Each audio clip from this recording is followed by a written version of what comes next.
So honestly, I kind of want to make a video about this because this is very interesting. Um, and yes, I am super late to the party on this discussion, but hey, better late than never. Plus, also, I really do want to put my own thoughts about this thing that I do have a thought process of.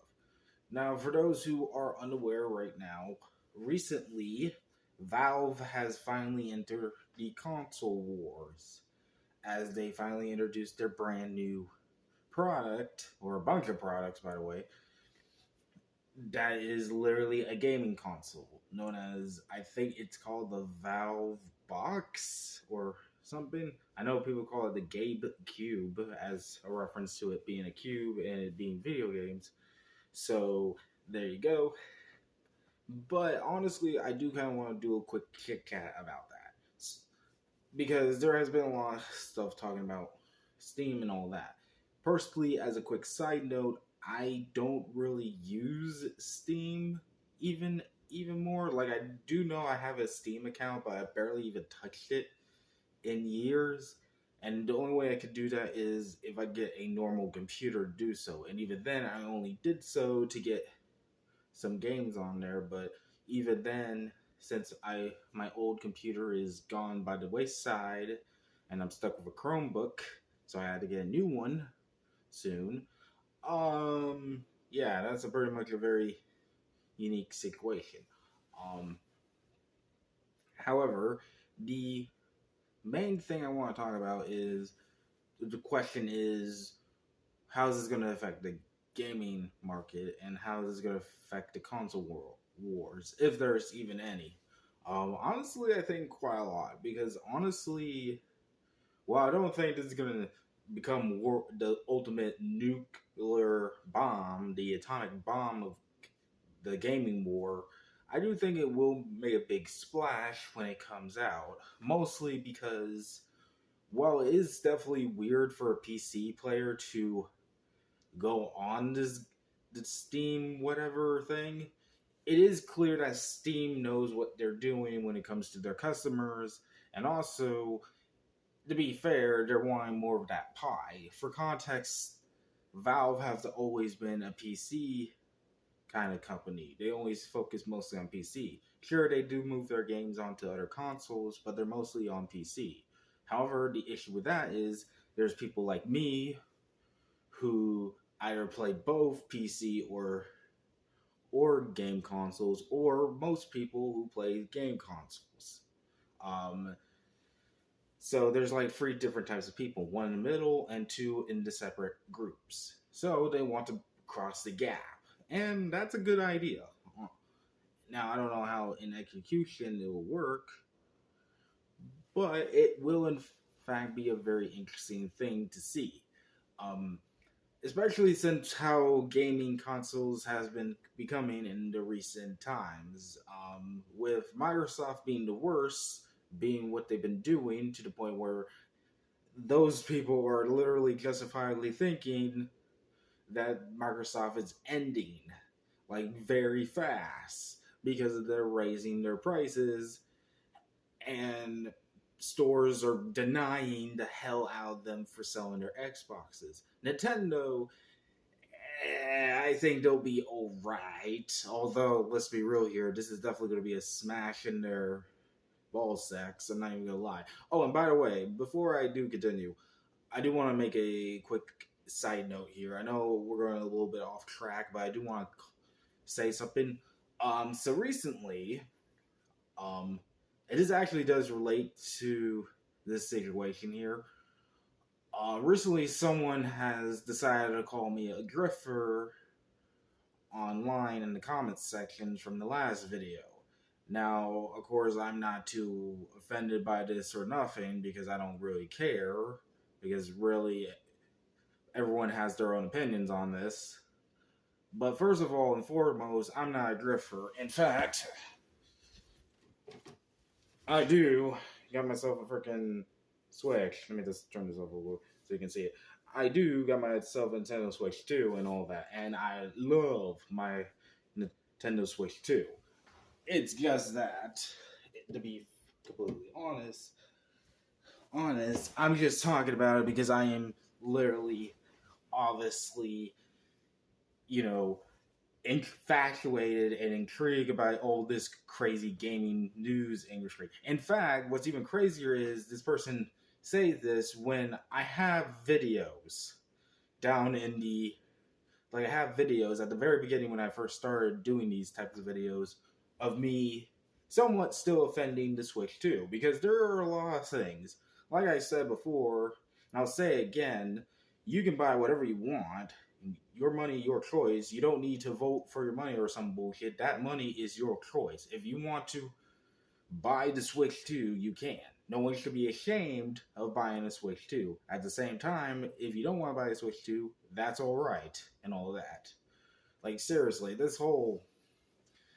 And as another quick side note, as for the Pokemon spin off game, which again, I'm not going to say because, again, it's going to be blah, blah, blah, blah, blah, especially since the guy driving now, if I haven't drank water in a bit, as you can tell. um, Look, I understand truly, and it is true that it's being made by a different developer, but remember, this still is a Nintendo game. And yes, I know there is some hoopla with this thing, with the fact that it's also a Pokemon company, and I don't remember who was the third party making this, but there is a third party making that game. But who to say that that's still not the catalyst for Nintendo to start using key cards on themselves? In fact, they're treating it as a first party game from them, as seen with their um, recent, key card explain video they released simultaneously around the same time when they released that new Pokemon spin-off game. And I'm not trying to rain on everyone's parade who wants to get that game. More power to you, because hey, it's a Pokemon game. But it's not my cup of tea and all that. Plus, also you gotta remember there's reasons why these people do not like game key cards and stuff. Of course, I'm not one of those people who really cares, because at the end of the day, like I always state, in the end of the day, this is supposed to be a game consoles that mostly is for kids, obviously. And while yes, gaming has become more for adults in some ways, this Nintendo has always been more focused on kids stuff. This is like basically arguing over kids' toys. And like I said, I'm very much mature enough to not argue about a freaking game console, to say the least. That doesn't mean too much, but again, like I said, it does set a precedent for Nintendo to try it on their. If they do, sooner or later, they are going to do it on their mainline games, which is really concerning. That's why there's a concern about that. And again, like I said, I mean, this is coming from a guy who's been on record buying AZ. I bought AZ and its DLC at the same time. I paid freaking $90 for it. I haven't paid $10 for that upgrade pack for the Switch 2 edition, so I paid $90, but still I paid up to $100 game here. So really, you can't call me a griffer if I'm giving these people money. So I'm just clarifying this, to say the least. And that actually do go back to the relatment of this video, because honestly, that being said, I don't think this will hit Nintendo that much, but I do agree there will be an effect. There has to be an effect, because in a way, admittedly, maybe it could help them realize some things, but I don't know. I mean, Hollow Knight came out, and many of the game companies want to murder those people who made Hollow Knight, believe it or not. That actually was a factor, because weirdly enough, they're just being assholes with their pricings, apparently. Um,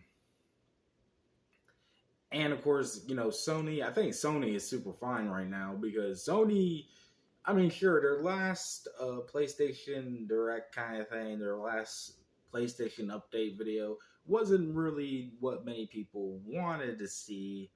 But honestly, at least it still shows they're caring about their consoles, and they do give updates for games that people are infatuated with and are intrigued with. For example, they're the ones who confirmed the recent leak slash update of the Sonic Cross Worlds Racing, which was the whole characters of Knights, II, and Whisper and Tangle coming to the game, which is pretty good, by the way. And of course, it's not just a PS5 exclusive news. This is just for the whole entire game. But they know many people love Sonic Cross Worlds Racing. And of course, they know people are more focused also on that new Marvel game that Arc System is working on. Heck, they even brought back Blaze Blue apparently with a new spin-off with a new, well, I wouldn't say spin-off actually. I would say something connected to the story. Though again, if everyone would tell you, and this is a fact, Blaze Blue makes no sense, and it makes Guilty Gear like a children's book because holy crap, Blaze Blue is so confusing with its lore. But still, at least they're showing that they're trying to bring back Blaze Blue. And there's a few other things I tell. Like, it's even shocking that the whole Fatal Frame 2 remake is jokingly also shown on the PlayStation 2 thing. And it looks a little bit better than the Switch 1. I mean, not Switch 1, but Switch 2 version, to say the least. Because it is coming out only on Switch 2, so sorry. The point is, I mean, rambling about this is I don't think the Steam box or the Gab Cube, whatever, is going to truly affect the market, but it will be entertaining. If it does do the ultimate thing and become an atomic bomb, then that won't be surprising, especially since over the course of the years, because of these situations of all of these companies, especially Xbox, especially what they've done this year, it's pretty crystal clear that we do need a brand new, fresh blood to come into this. And it's healthy. It's a pretty good situation to have new rivals to come in. And this one's a more confident one than the previous rivals. Like, and do shoot me if people really don't mind me saying this. I'm not trying to be like that Cyanide Happiness joke, seeing that special if they do the whole railroad thing. You know, remember that railroad game they created? Make a third track for the Google Stadium. But this is kind of another issue I do need to point out, that the Steam Deck may accidentally look like a Google Stadium or something. And I don't mind getting shot because I know it's not going to be like that in some way. But I do need to briefly mention it because I bet there are some people who are partially thinking about it. But I highly doubt it because this is definitely way more confident than the Google Stadium or all the other, online gaming consoles only thing. Especially considering that if you do get Stadium, I think you can still play it without the internet. So you can still download the game without using the internet, to say the least. I'm not so sure. And there's a lot of other things we go on, how their VR is much more lighter because they're smart enough to put the VR stuff in the box, or their new controller and all that. But I just want to blah blah blah about this. This is a very fascinating situation, to say the least, especially since it's kind of funny since this comes out where people are calling Stadium a freaking monopoly, which isn't surprising because all video game companies are a monopoly at this point, honestly. So, yeah. But anyways, this has been Floxcat and snapping out of here. Bye.